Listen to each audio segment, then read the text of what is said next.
اعوذ باللہ من الشیطان الرجیم بسم اللہ الرحمن الرحیم فاصبر صبرا جمیلا انہم یرونہ بعیدا ونراہ قریبا۔ سورۃ المعارج کی یہ چند آیات ہیں جس میں اللہ تبارک و تعالی نے قیامت کی ہولناکی کو بیان فرمایا ہے۔ اس سے پہلی آیت میں اللہ تعالی نے پیارے پیغمبر جناب محمد صلی اللہ علیہ وسلم کو تسلی اور تشفی دی ہے۔ رسول اللہ صلی اللہ علیہ وسلم جب مخاطبین جو اولین آپ صلی اللہ علیہ وسلم کے مخاطبین تھے مشرکین مکہ، آپ ان کو دلائل کے ساتھ آخرت کی فکر دلا رہے تھے، آخرت کی بات پیش کر رہے تھے، لیکن وہ لوگ ہر کسی صورت کے اندر بھی رسول صلی اللہ علیہ وسلم کی دعوت کو قبول کرنے والے نہیں تھے۔ اتنے بڑے بڑے دلائل دیکھنے کے باوجود، سمجھنے کے باوجود بھی وہ انکار کیے جا رہے تھے۔ ظاہر بات ہے ایک داعی حق جب سچی دعوت لے کر کھڑا ہو اور لوگ اس کی مخالفت کر رہے ہوں تو یقیناً اس کے دل پر کیا گزرتی ہوگی۔ تو اس لیے اللہ تعالیٰ نے آپ صلی اللہ علیہ وسلم کو یہ تسلی دی ہے، فاصبر، اے میرے پیارے پیغمبر آپ صبر کریں، صبراً جمیلا، پورے حسن و وقار کے ساتھ آپ صبر کریں۔ انہم یرونہ بعیدا، یہ مشرکین اس قیامت کی ہولناکی کو بہت دور دیکھتے ہیں۔ ونراہ قریبا، ہم اس کو بالکل ان کے قریب دیکھ رہے ہیں۔ یوم تکون السماء کالمہل، جس دن یہ آسمان تیل کی تل چھٹ کی طرح ہو جائے گا۔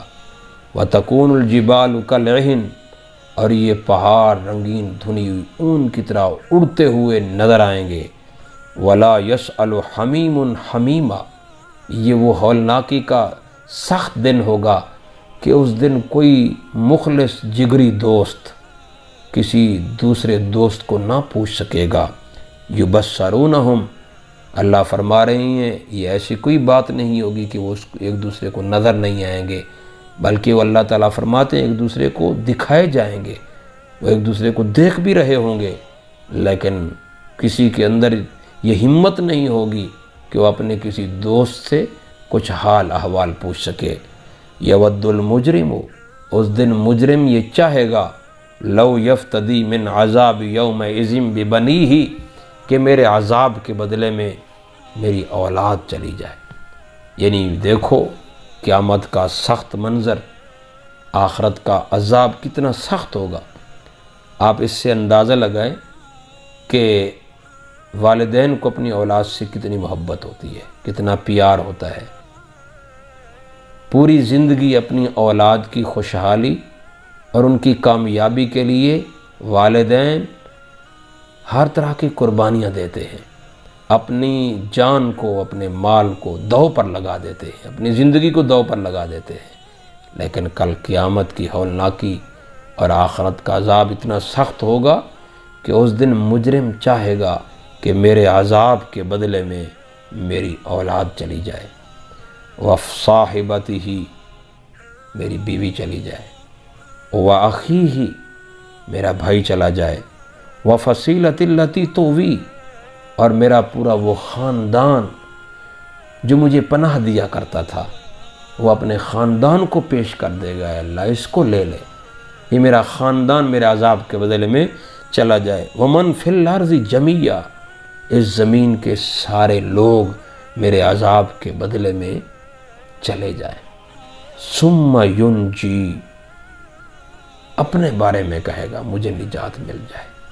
کتنا سخت عذاب ہوگا، کتنی سخت شدت ہوگی وہاں کہ اپنے آپ کو بچانے کی فکر ہے۔ اب بیوی نہیں ہے، اب بھائی نہیں، اب رشتہ داروں کا کوئی خیال نہیں، بلکہ پیشکش کر رہا ہے اللہ میرے عذاب کے بدلے میں یہ سارے چلے جائیں۔ لیکن اللہ کا قانون کیا ہے؟ کلا، ہرگز نہیں، انہا لظا، وہ تو ایک آگ ہے شعلے مارنے والی، نزاعۃ للشوا، اللہ فرما رہی ہیں وہ گوشت سمیت چمڑے کو ادھیڑ کر رکھ دینے والی ہے۔ تدعو من ادبر وتولی، ہر اس بندے کو اپنی طرف کھینچے گی، بلائے گی جس نے تولا، حق بات سے منہ پھیرا اور پیٹھ دے کر بھاگ گیا، اس نے توجہ ہی نہیں کی وجمع فاوا، جس نے مال کو جمع کیا اور سنبھال سنبھال کر رکھا اور اللہ کے راستے میں اللہ کی مخلوق پر خرچ نہ کیا، اللہ تعالیٰ فرماتے ہیں ایسے بندے کو یہ جہنم اپنی طرف کھینچے گی۔